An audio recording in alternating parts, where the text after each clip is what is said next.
Okay. Elon Musk. Ya hebat banget ya jadi gini. Elon Musk kalau lahir di tempat gue di Mangga Besar, bayar uang sekolahnya, nunggu telepon. Mungkin dia bisa bangun pesawat juga, tapi mungkin nggak roket, Pak. Ya pesawat biasa mungkin mainan pesawat di time zone. Kenapa? Karena blind lighting ini menentukan skala. Betul. Maling yang ngerampok lu kagak ketahuan polisi, dia untung loh. Hidup tuh kayak gini, Pak. Semua hal yang tidak datang dari orang lain adalah mengambil punya orang lain. Ketika lu ambil punya orang lain, gue kaya. Buat gue itu keberuntungan. Dari nol. Bahasa apa nih? Dari nol bagaimana menjadi orang yang beruntung, Teh? Gila. Beruntung. Kan banyak orang yang bilang kan, tuh Theo Dery kayak gini, sekarang jadi kayak gini, beruntung banget hidupnya nih. Ya, benar. Ya kan, sama orang bilang juga Elon Musk, Jeff Bezos, beruntung semua kan tuh kan katanya.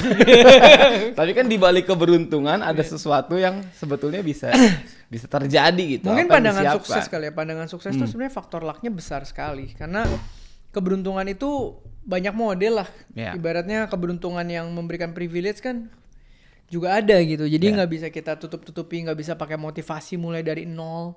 Wah. Ya betul. Nah makanya nih kita ada satu penulis nih namanya Naval. Ya Naval Ravikant ya betul ya. Yeah. Namanya Naval Ravikant. Dia mengkategorikan ada 4 tipe dari keberuntungan atau luck. Yang pertama namanya blind luck. Itu murni di luar kontrol. Let's say kayak lahir dari keluarga kaya. Yang kedua Teh, ada namanya luck by motion. Asik, keren banget. Motion, gerak Ya, dong berarti. Gerak, luck karena terus gerak, hustle, nyoba hal-hal baru dan nyoba banyak hal. Yang ketiga ada luck by spotting. Lu punya skill atau awareness untuk lihat peluang-peluang yang orang lain gak lihat. Dan yang keempat luck by karakter. Nah, ini reputasi dan karakter lu menarik sehingga luck atau orang lain ngelihat dan bisa beruntung sendiri gitu karena karakter lu memang baik. Nah mungkin dari keempat luck ini kita mau bahas Dari mana 4 ini gue ada 3. Jangan yang pertama pasti kan? Bukan yang pertama, bukan jangan dong. Bukan. Enggak maksud gue pikir ada 3 yang mau dibahas. Oh, kalau lu maksudnya lu ada 3. Gue pribadi as Theo Dery punya 3. Motion, spotting, karakter, tapi gue gak punya blind luck. Wah, coba boleh di-explore satu-satu Jadi, enggak? Mau by apa dulu? By motion dulu. Ya enggak deh, kita bahas 4-4-nya even though gue gak punya ya. Oke. Blind luck. Ini tuh sesuatu yang orang biasanya mau pinggirin. Okay. Elon Musk. Ya hebat banget ya jadi gini. Sumpah Elon Musk kalau lahir di tempat gue di Mangga Besar. Udah gitu bayar uang sekolahnya, nunggu telepon. Mungkin dia bisa bangun pesawat juga, tapi mungkin gak roket, Pak. Ya pesawat biasa mungkin mainan pesawat di time zone. Kenapa? Karena blind lighting ini menentukan skala. Iya. Yang ngomong Elon Musk sukses karena motivasi, lu search bapak maknya siapa, sekaya apa, punya apa. Keluarga mereka punya airlines pribadi. Betul. Maka blind luck ini maksudnya gini, menentukan sukses atau enggak. Semua orang bisa sukses. Suksesnya sampai level mana? Ini blind luck ngaruh banget.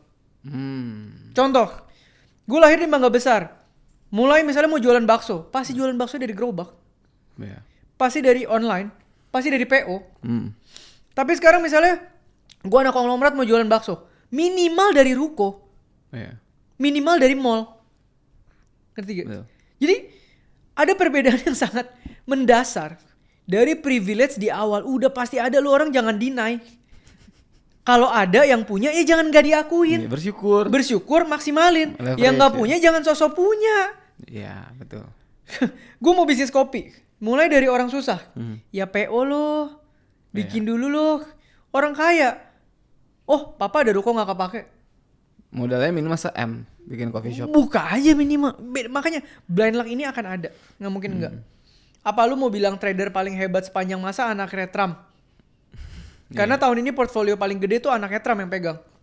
Ya movement bapaknya semua dia udah invest duluan. Itu blind luck. Iya. Besok papa mau jatuhin harga ini nih. Kamu gitu kan. Iya. Blind luck. Mau pakai skill gak bisa. Lu yang jago banget trading bisa kalian anaknya Trump. Gak bisa. Nah makanya dibilang luck. Luck adalah sesuatu yang di luar kontrol kita. Oke. Nah, di luar ini ada 3. 3 ini yang bisa diusahakan dengan effort dalam kontrol. Oke, jadi yang di saat yang blind luck itu memang di luar kontrol. Makanya namanya blind. Iya. Udah lu tutup mata aja deh. Iya. Lu gak usah ngomong. Oke. Makanya yang 3 ini adalah pondasi yang selalu gue bilang. Luck by motion itu terjadi karena lu terus gerak. Ya. Terus nyoba hal baru. Artinya apa? Lu explore. Gue selalu bilang kan. Orang bangun fondasi ngapain? Explore diri sendiri, explore kenalan, Oke. explore teman, explore network, sehingga kita terus bergerak. Lu dapat opportunity baru, dan opportunity itu selalu datang dari orang lain. Ya. Makanya orang yang terus bergerak dan adaptif akan terus ada aja jalannya. Dan orang kalau nggak gerak, lihat dia yang gerak terus ada aja jalannya, dibilang hoki. Betul. Iya, hoki tercipta karena apa? Karena dia Terus bergerak bergerak. terus ketemu sama peluang. Kebayang. Luck by spotting. Lu punya apa? Awareness untuk lihat peluang orang yang lain lihat. Kalau lu tidak terus bergerak, lu nggak bisa spot peluang. Karena lu nggak tahu mana peluang mana nggak. Dan lu nggak tahu ini peluang atau bukan karena lu nggak kenal siapa-siapa. Tapi karena gue gerak terus, ada agency, ada pameran, ada grind theory, ada Her Era, ada channel YouTube, ada Spotify Awards, ada macam-macam semua kita jalanin. Ya.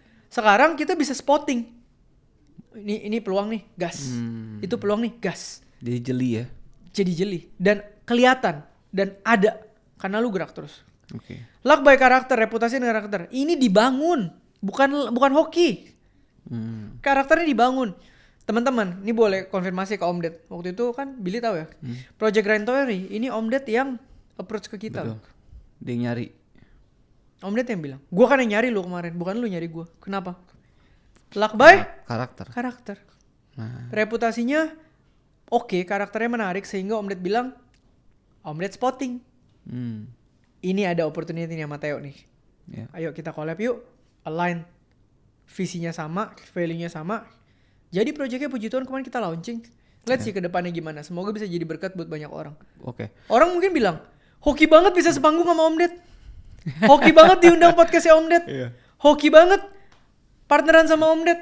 Iya. Oh, nggak usah partneran Pak, orang di invest Om Ded aja. Udah senengnya setengah mati. Ini partneran loh, bukan invest. Ini equal. Ini hokinya kayak double gitu ya. Hokinya kayak double, satu stage bareng. Iya. Tapi orang kan bilang hoki kan, lu yang ngikutin. Iya. Podcast pertama ada karena apa? Karena gue nggak pernah kasus. Betul. Iya kan, gue masuknya jalur-jalur non kasus loh ke dia. Terus apa? Karena ada buku. Betul. Bener nggak? Betul. Terus apa? Ketemu ngobrol, cocok. Karena karakternya masuk. Iya. Jadi Kok projectnya. Berarti sebetulnya setiap orang tuh harus punya 3 luck ini dong minimal. Bener Iya. nggak? Iya. Nah sekarang gini, kalau misalkan dari 3 ini Teh, kan ada misalkan luck by motion, ada juga orang-orang yang lihai banget kayak ngeliat opportunity kayak langsung dia masuk gitu. Tapi kan jarang orang yang, bukan jarang lah, sedikit orang yang karakternya atau fondasinya tuh yang tadi lu bilang tanpa kasus gitu. Nah bagaimana lu bisa tetap stay di karakter sehingga keberuntungan bisa datang? Sebentar. Spektrum dunia ini luas. Oke. Kasus pun ada lucknya sendiri. Oh kasus juga ada luck. Orang mau suruh cuci duit nggak nafsu lihat gua. Theo Derek terkenal, trafficnya banyak, nyuci juga nggak kelihatan, orang bisnisnya tinggal bangun lagi, pamerannya gue gedein dari mall masuk JCC. Oke. Tapi orang yang mau nyari orang yang mau nyuci duit lihat gua nggak nafsu. Gue mulai kebayang. Tapi untuk orang yang doyan maunya, wah fancy segala macam, begitu orang mau nyuci duit ketemu dia, cocok ini. Oke. Gue lempar aja duitnya ke dia tinggal biasa lah ya kalau skema yang dulu kan flexing segala macam. Bikin sendiri kecuci duitnya. Itu itu luck loh. Ya, karakter pun jadi ada 2 ya. Ada 2. Gue bilang makanya ini kan spektrum. Spektrum betul sih. Orang kayak gua Heeh. yang nawarin nyuci juga bingung kali. Iya ya. Mau nggak ini anaknya? Oke. Gitu loh. Nah, Tapi sekarang- another side malah opportunity buat mereka. Betul sih. Bukan opportunity buat lu tapi kan. Bukan buat gua. Iya, oke. Dan oke Teh, kalau gitu misalkan dari 3 ini ya, mana yang kita harus bangun terlebih dahulu? Nggak Apa- ada yang terlebih dahulu Pak. Apa bareng-bareng semua 3-tiganya? Bareng-bareng. Lu terus bergerak. Ya. Ketika lu bergerak, karakter lu tertempah. Hmm. Ketika karakter lu tertempa dengan baik, dengan bagus, lu terus bergerak, lu lama-lama knowledge lu juga nambah. Oke. Network lu nambah, lu bisa spotting yang orang lain gak lihat. Hmm. 3 ini related, gue udah bilang. Yang gak bisa dirubah cuma nomor 1. Karena Itu kan murni mutlak. di luar Di luar kontrol. Mutlak itu. 99% orang Indonesia tabungannya itu di bawah 100 juta rupiah. Maka permasalahan di Indonesia itu bukan investasi, tapi earning power. Ini yang akan jadi game changer pertama dalam membangun kekayaan. So buat kalian semua yang pengen memperbesar atau memperbanyak sumber income, gua buat yang namanya kuliah realistis. Kuliah yang fokusnya ajarin lo cara cari duit. Cek langsung YouTube membership di channel Theo Derek dan mari belajar sama-sama di kuliah realistis. Nah, kalau misalnya dari berdasarkan pengalaman lu deh, gue pengen ngulik. Kan sekarang sebetulnya semua orang pengen yang nonton ini kan pengen jadi beruntung. Tapi kan buat jadi beruntung teh itu butuh proses, betul kan? Nah, bagaimana lu bisa sampai seberuntung sekarang? Apakah di awal-awal lu merasakan keberuntungan kecil dulu, baru akhirnya lu bisa merasakan sekarang kayak ketemu Om Ded kan kayak jadi partner sama Om Ded jadi keberuntungan besar. Nah, boleh ceritain gak sih proses-proses lu beruntung kecil dulu kayak gimana? Menurut gue tidak ada beruntung kecil lah. Beruntung kecil atau besar itu tergantung fase lu di mana. 10 tahun yang lalu gue beruntung bikin pameran. Abis itu gue singkat cerita ketemu lu, kita partneran, gue beruntung. Iya, kita dari ngopi. Apakah berarti partneran sama Om Ded jauh lebih beruntung daripada partneran sama lu? Kagak, buat gue sama aja. Kalau nggak ada partneran sama lu, nggak ketemu juga partneran sama Om Ded. Iya betul. Semua keberuntungan tuh menurut gue berkat Tuhan di fase lu. Tergantung lu di mana. Ntar kalau gue makin gede lagi, lu liatnya toko yang lebih besar lagi, lu akan bilang gue lebih beruntung. Enggak. Itu karena guanya di liga itu. Oke. Tapi dulunya gue nggak di liga itu. Ya, jadi setiap fase itu ada beruntungnya sendiri dan itu yang akan membuat lu ke keberuntungan berikutnya. Gue nggak ngerti personal brand dulu. Pertama kali 5 tahun lalu liat Alexander Ruby, beruntung gue. Ketemunya gara-gara ngobrol sama gue, terus gue bikin acara event sama lu. Ruby. Iya. Terus waktu dulu CMS mau belajar startup ketemu Kotama, beruntung. Oke. Betul. Selalu ada keberuntungan dan jalan-jalan yang disambung ketika memang kitanya juga kan terus berjuang ya. Tapi masalah lebih beruntung yang mana gak tahu. Tapi kalau kita mau ngomong semuanya ukurnya pakai nominal doang, berarti gue orang yang tidak memaksimalkan keberuntungan gue. Oke. Karena banyak sekali keberuntungan yang harus bisa gue anggap keberuntungan. Project-project besar, gue tolak banyak banget karena nggak sesuai values gue. Iya betul. Kalau gue cuma ngukur Karakter. Kalau gue cuma ngukur kaya sama dengan beruntung, gue berarti tidak seberuntung itu karena gue menghentikan keberuntungan gue. Kalau gue ambil semua, kan gue lebih kaya lagi, lebih beruntung dong. Oke. Nah, yang mana gini, kan gue ngikutin prosesnya dari nol. Bisa bilang dari awal lah, karena kita teman kuliah, nggak ketemu, terus ketemu lagi gara-gara gue ngajakin lo ngopi, networking, terus ikut event bareng, value-nya align, bikin bisnis bareng 1, 2, 3 sampai sekarang jadi kita bisa jadi bikin grup gitu ya. Tapi kan prosesnya tuh nggak gampang deh. Iyalah. Prosesnya tuh panjang. Nah, nggak semua orang mungkin bisa tahan dengan proses itu. Menurut lo, kenapa akhirnya orang tuh ada end up gue nanya agak bingung nih. End up kayak quote unquote tidak beruntung, tapi ada satu orang yang end up-nya beruntung terus. Nah, menurut itu apa? Apakah karena prosesnya itu yang Pondasi, Pak. Pondasi itu apa? Pondasi itu gabungan dari yang tadi. Karakter lu, attitude lu, network lu, value yang lu pegang, duit lu, itu menentukan how lu respon. Keberuntungan itu perlu direspon kecuali blind luck yang tadi ya. Contoh, gila, gue lagi gini. Besok ada project gini. Bill, bisa balikin return segini. Beruntung gak lu? Beruntung. Kalau ada dibayar. duitnya. Kalau iya bener juga ya. Bukan kalau dibayar. Beruntung kalau duitnya. Ya itu dulu ya. Kedua kali beruntung kalau dibayar. Mau ikut gak invest jual emas? Mau. Iya. Bisa dapat segini nih. Mantap. Mau kan? Mau. Waktu itu lu beruntung gak? Beruntung gue. Karena gue nawarin lu kan? Dapat opportunity. Beruntung karena lu punya duitnya.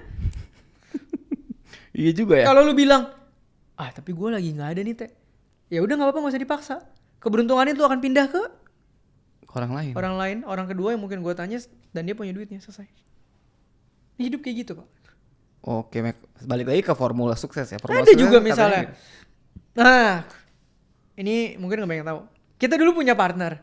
Waktu kita mau bikin agency, partner kita cabut kan. Iya. Beruntung nggak dia? Nggak bisa ngomong. Nggak beruntung kalau sekarang jadinya. Kalau sekarang jadi nggak beruntung. Kenapa? Kalau pada waktu itu dia ready untuk jalan, jadi dia sekarang. Dan bukan ngomongin duit waktu itu kan? Enggak. Opportunity datang. Lu ambil atau enggak kan Ngerti gak? Iya. Luck tuh by respon. Kecuali blind luck yang tadi ya gue udah bilang nih. Iya, berarti Kalau kita kesampingan dulu lah. Iya, kalau lucknya dari orang lain kan kita ada say yes or no. Ya. Kalau lucknya dari kondisi kan iya, misalnya oh iya lu sekarang menang undian, wah dapat mobil mewah dari bank, Ya. lu bisa bayar pajaknya nggak? Betul.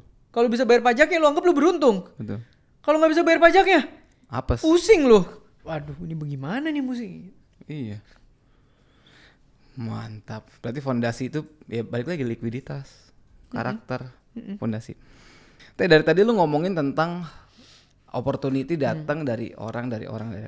Seandainya gini, bisa nggak opportunity itu datang tidak dari orang lain? Bisa. Atau luck datang tidak dari orang lain? Bisa. Dari mana? Biasanya yang gue sebut luck atau berkat tuh datang dari orang lain. Tapi ada yang lu bisa lakukan tanpa harus datang dari orang lain. Ngambil punya orang lain. Wah, gimana ngambil punya orang Perspektif. lain? Lu kemalingan, malingnya tambah kaya kan? Iya. Lu enggak kan? Iya. Lu apes kemalingan. Betul. Maling yang ngerampok lu kagak ketahuan polisi, dia untung dong. Waduh, tapi kan ekstrim nih. Apa sih di another side gitu maksud gua. Loh, hidup tuh kayak gini, Pak. Hmm. Semua hal yang tidak datang dari orang lain adalah mengambil punya orang lain. Ketika lu ambil punya orang lain, lu kan gini deh. Besok tiba-tiba ada investor gede mau datang. Saham lu minoritas. Ya. Wih, untung saham Billy kecil. Gua ambil nih gitu. Gue tendang aja. Ya. Gue kaya. Buat gue itu keberuntungan. Gue bisa ngomong gitu kan? Bisa. Hah? Bisa. Keberuntungan kan? Iya. Mengambil punya lu kan? Betul. Untung lu kecil sahamnya. Kalau lu gede gue gak bisa ambil. Values lo. Iya. Ini lu boleh ketawa. Betul, Ini betul, serius itu loh values lo. Betul. Lu mungkin tanya Mark Di Zuckerberg another side. sekarang. Dia bilang untung dulu gue bisa tendang yang punya Instagram. Iya ya. Make sense. Mau ngomong apa? Value Balik di- lagi. iya. Values pak. Orang mungkin bisa kayak kok ekstrim amat. Enggak. Hidup itu cuma dua. Dapat rezeki dari orang lain. Jadi berkat. Atau ngambil punya orang lain. Pilihannya cuma dua pak. Oke. Gak ada lagi soalnya. Ya. Mau ngapain? Tapi kan kita nggak mungkin ngajarin yang itu dong. Edukasi kan harus full dong. Iya bener sih. Ya ini kita kan bebarin fakta lah. Iya dong. Iya kan. Gue ngomong dari tadi kan bukan ngajarin. Gue tidak ada kata guys ayo mengambil. Ya, ini edukasi. Dari tadi gue mengestet fakta bahwa hidup itu realitanya begini. Ada orang yang habis nyolong terus bilang puji Tuhan loh. Karena gak ketangkap. Iya sih. Loh bukan waduh Bill. Jangan naif Bill. Kita realistis Bill. Bener. Bukan waduh. Bener. Sekarang gue tanya. Tiba-tiba ada kasus korupsi keluar. Iya. Yang ketangkap satu orang. Yang korupsi emang satu. Banyak. Banyak yang lain bilang apa? Untung bukan gue. Bener. Tetap kaya. Spektrum hidup. Spektrum Bill. Justru ketika kita aduh itu jahat, itu lu nggak bakal pinter kalau kayak gitu karena lu harus lihat kiri ke kanan dong. Oke. Nah oke. Ini mulai menarik nih, mulai seru. Berarti kalau gitu gini. Ini kita nggak ngajarin hal-hal buruk ya teman-teman. Ini kita kasih. Mereka juga dengar dari tadi bisa bedain bisa lah. filter lah betul. Nah sekarang gini, anggaplah kita ya orang-orang yang punya values yang baik lah, morality yang oke, values yang gue nggak bisa bilang tidak baik juga ya kadang-kadang kayak Nggak gitu. bisa ngomong, gue udah bilang makanya Ini. gue bilang ketika kita mau ngomongin luck, mari ngomongin luck, jangan kita sempitin. Oke. Karena cara lu melihat keberuntungan pun tergantung sama values yang lu pegang. Kebayang. Ini jadi luas jadi pembahasannya. ya. Luas. Iya. Tapi sekarang gini, kalau misalnya orang memang ya kita kan dibesarkan dari nilai-nilai yang cukup positif. Anggaplah misalnya ada orang-orang yang align sama kita, punya values yang baik. Dan gue juga tahu lu dari dulu proses lu sampai sekarang terus melakukan hal-hal yang baik, yang tidak pernah ada satu tindakan pun yang di luar morality, Ya, kemanusiaan, pasti ada lah, ngambil manusia orang belajar. segala macam, betul. Tapi tidak ada yang intensional, tau Ya. gak sih lu? Paling kesalahan, keseleo gitu-gitu kan. Nah, itu gimana ketika misalkan orang-orang yang punya value sama kayak kita pengen ngejar keberuntungan sampai akhirnya let's say ya nggak perlu di titik lu lah, misalkan kayak 50% atau 10%-nya lu deh. Itu ada ininya enggak sih, step by step-nya enggak sih? Pondasi gue udah bilang selalu gitu. Masukin apa yang bagus lu filter yang relate sama lu karena human learning machine belajar terus. Iya. Network peluas terus. Duit kelola. Punya uang nganggur. Udah 3 itu doang. Gak bisa yang lain karena kita adalah tipe yang mempersiapkan diri ketika Tuhan kasih peluang kita sambut. Oke. Kita bukan tipe yang mempersiapkan diri terus ngambil punya orang, gue udah bilang. Contoh. Gue ganti contoh sebelah kiri lagi ya. Baik. bikin penipuan di Indonesia itu keberuntungan. Buat orang yang nipu. Kenapa? Satu, hukum kadang fleksibel. Ya. 2, orang Indonesia literasi rendah. Marketnya besar. 3, lu ditipu aja bisa lu sembah orangnya. Kurang Ya. enak apa nipu di Indo? Ngerti ya maksud gue ya? Paham. Spektrum balik lagi. tinggal Tapi nunggu kan lu mau yang mana? Konon katanya harusnya kalau di spektrum kiri ini tidak sustainable. Ya. Karena celahnya banyak. Ya. Karena kalau lu ngerugiin orang atau lu mengambil punya orang, itu akan get back ke lu karena lu punya banyak musuh. Betul. Nah, ini kan baru kita ngomongin nih ya. Nah, itu Realitanya. Ini yang Kalau mau di masuk sisi- zone gua. Kalau maksud di gua. sisi kanan, kalau di sisi kanan, ya ketika kita bermain dengan seperti jangka panjang, banyak orang yang terbantu. One day akan ada orang mau bantu lu, angkat lu, atau mungkin mensupport lu secara genuine. Ya. Nah, tapi lu tangkep mau kiri mau kanan, poinnya tetap di siapa? Orang lain. Berarti memang tidak bisa keberuntungan datang tanpa orang lain. Nggak bisa.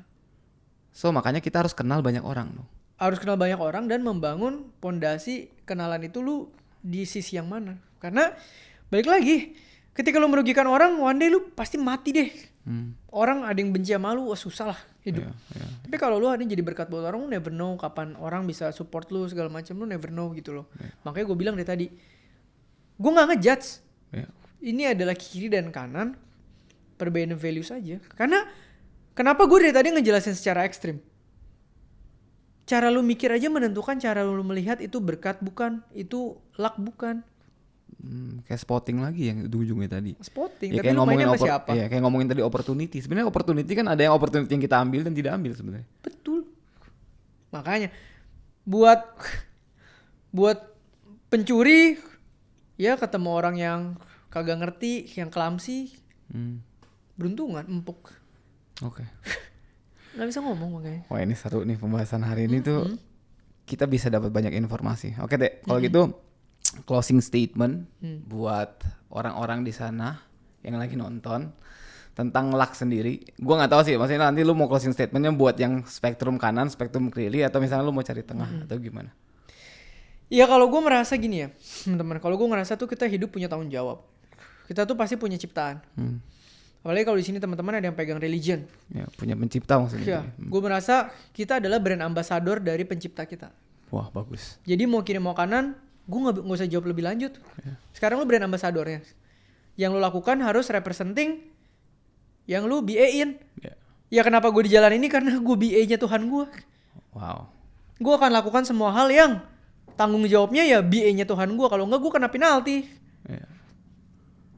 Tergantung jalan yang kalian pilih. Gila, ini closing statement paling keren menurut gua. Oke, kalau gitu sampai sekian segmen dari nol saat ini. Sampai ketemu di segmen dari nol selanjutnya.